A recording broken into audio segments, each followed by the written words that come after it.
In my previous video, we built a full wave bridge rectifier.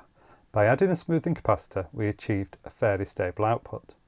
But if you look closely, there was still some ripple. Because it's an unregulated power supply, the voltage also has the potential to drift whenever the load changes. Today, we're going to fix that by adding a voltage regulator. This will iron out that ripple and give us a nice, stable, locked-in voltage that's safe for your electronic projects. First, we'll look at a practical application using a common linear voltage regulator, the LM7812. Then we'll actually build a basic regulator from scratch so you can see exactly how they work under the hood. First, let's look at the output from our previous project on the oscilloscope. This is where we finished last time, with our AC power supply going through a bridge rectifier and then smoothing out the peaks and troughs using a 1000 microfarad capacitor. First, let's look at the output from our previous project on the oscilloscope. This is where we finished last time, with our AC power supply going through a bridge rectifier and then smoothing out the peaks and troughs using a 1000 microfarad capacitor. Here we can see it on the scope. I've got two waveforms.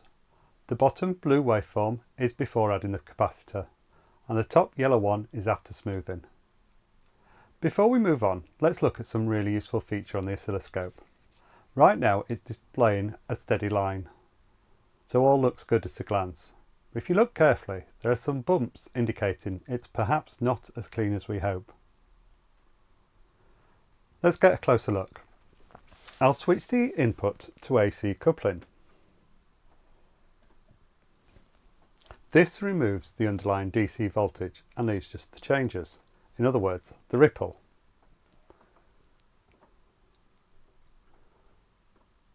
Just reposition this and then zoom in.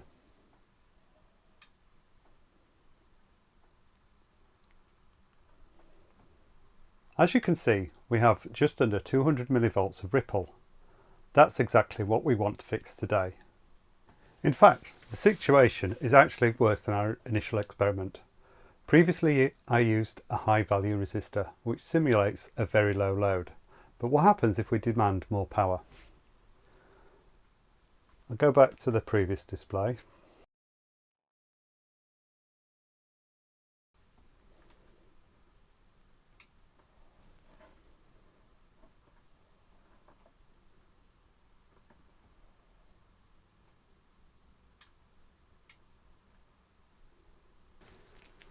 As you can see, from about here up to here, this is about 18 to 19 volts, and that's the same as is showing on my multimeter. What happens if I add a much larger load?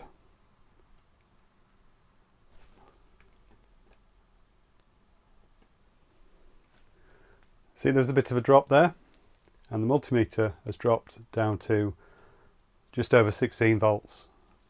So quite a bit of drop there, but also this line has started to get a lot noisier. We can zoom in again on that to see what it looks like.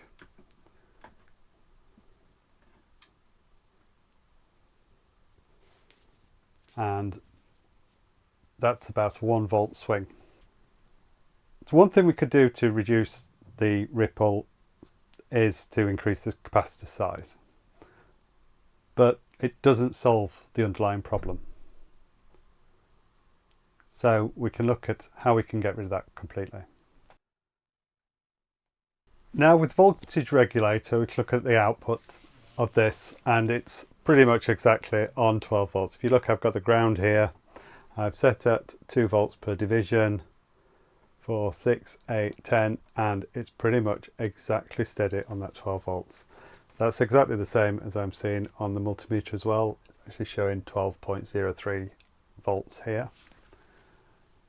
And this is without the load, but if I add the load on as well, and it's going on now, and there was no change whatsoever either on the multimeter or on the oscilloscope, the output voltage is stable. And if we zoom in, again, we'll take out the DC component and just look at the noise on the top. And even on our biggest zoom level, which on here is 50 millivolts per division, we're not seeing any of that ripple.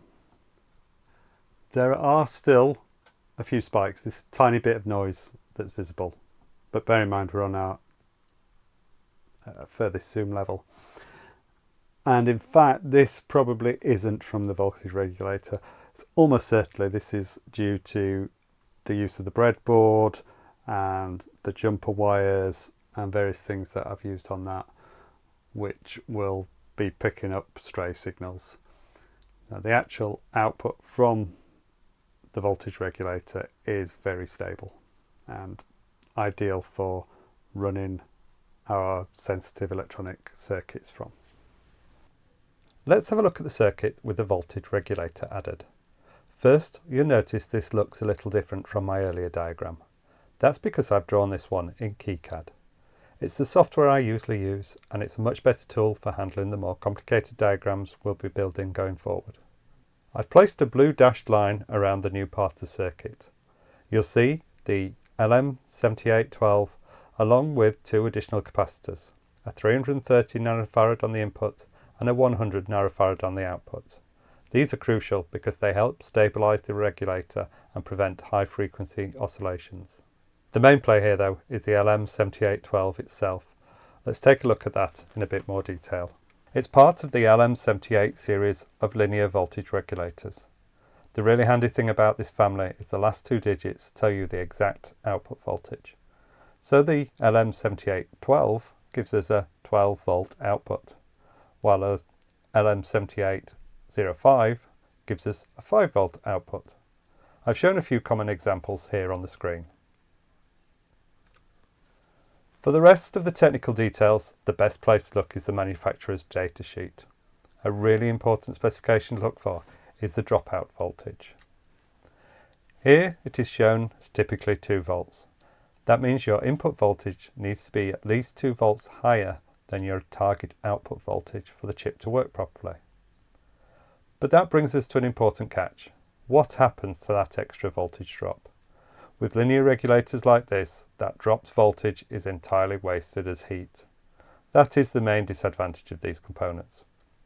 There are various variants like low dropout or LDO regulators that reduce the minimum gap, but shedding heat is just a fundamental part of how linear regulators work. There are much more efficient ways to step down a DC voltage, like using switching buck converters, but they require a lot more explanation, which is beyond the scope of this video. Let me know down in the comments if you'd like me to cover switching regulators in a future video. Despite their inefficiency, these 78 series regulators are still incredibly useful in hobby electronics, especially when you just need a quick, cheap way to power a small circuit from a higher voltage source. One last thing, if you look further down the datasheet, you'll find example application circuits. This is exactly where I got those specific capacitor values from. The manufacturer has already done the hard work using a combination of circuit simulators and real-world testing. So now we know how to wire up an LM7812 and we know what it does, but what is actually happening inside that little black package? To understand that, we're going to build a very basic linear regulator from scratch using just a couple of standard components. I'm actually going to be creating a 5 volt voltage regulator due to the components I've got available. It's actually slightly less, but we'll come to that later. Every linear voltage regulator needs two main things to work: a reference voltage and a way to deliver current. Let's start with the reference voltage. For this, we use a component called a Zener diode, or Zener diode. I've actually mentioned these on an earlier video, but as a quick recap, unlike normal diodes that block current in reverse, Zener diodes are specifically designed to allow current to flow backwards, but only once the voltage reaches a very specific stable level. For this particular diode, it's 5.1 volts. I'll call it 5 volts for now, but the actual value becomes more important later. By pairing this Zener diode with a resistor to limit the current, we can create a very stable 5-volt reference point. But there's a problem. This simple Zener circuit is weak. If we try to power a motor or a heavy load directly from it, the voltage will collapse or will burn out the diode. It has the brains to know what 5 volts is, but it doesn't have the brawn to deliver the power. And that's where our second component comes in, an NPN transistor. We're going to use it as a pass transistor. We connect our unregulated 9-volt input to the collector of the transistor. Then we connect our stable Zener diode reference to the base of the transistor. The Zener diode holds the base tightly at a specific voltage. The transistor then constantly adjusts its internal resistance to make sure that the voltage at its emitter, which is our output to the load, stays matched to the base. It takes the heavy current from the 9-volt supply and passes it through to the output, burning off the excess voltage as heat.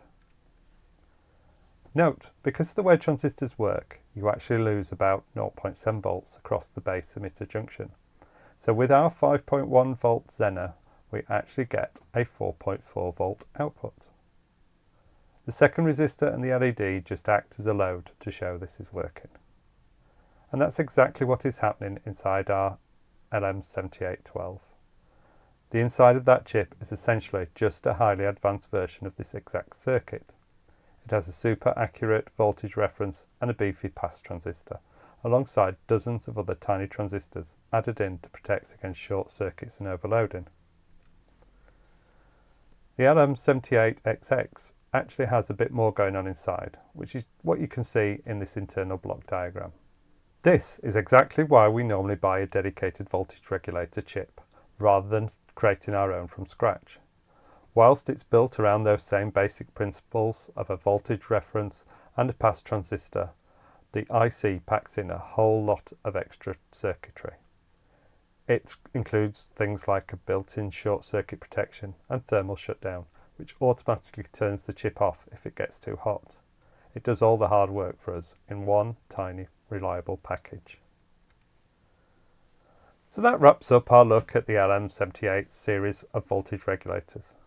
We've taken our unregulated rippled power supply from the previous video and turned it into a smooth, rock-solid voltage that is perfectly safe for powering our electronic projects. We've seen how easy they are to drop into a circuit with just a couple of smoothing capacitors, but we also learned their biggest drawback. They get hot. Because they burn off that excess dropout voltage as heat, they aren't the most efficient choice for high current projects. But for simple, low power hobby circuits, they are invaluable. As I mentioned earlier, if you want me to cover more efficient ways to drop voltage, like switching buck converters, please let me know in the comments. If you found this video helpful, please hit the like button and subscribe to the channel so you don't miss out the next part of this electronics series. You can also find more details and the circuit diagrams over on my website at penguintutor.com. Thanks for watching, and I'll see you in the next video.